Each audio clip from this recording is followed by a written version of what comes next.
Video ah. Oh,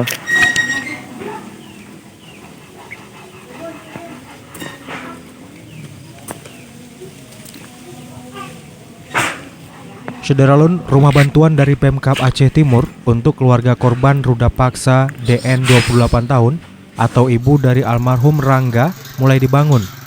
Kecik Desa Alugading Gampung Adi Saputra kepada Serambi On TV Jumat 30 Oktober mengatakan pembangunan rumah DN dimulai sejak sepekan terakhir. Kini sudah mencapai tahapan susun bata.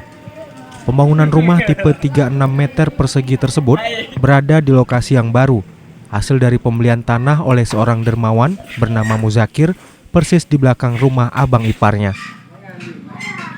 Sebelumnya, Wakil Bupati Aceh Timur, Syahrul bin Samaun, melayat ke rumah korban pembunuhan dan pemerkosaan.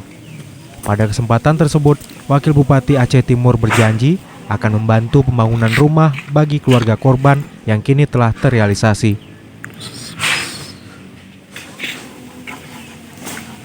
Video ah. oh.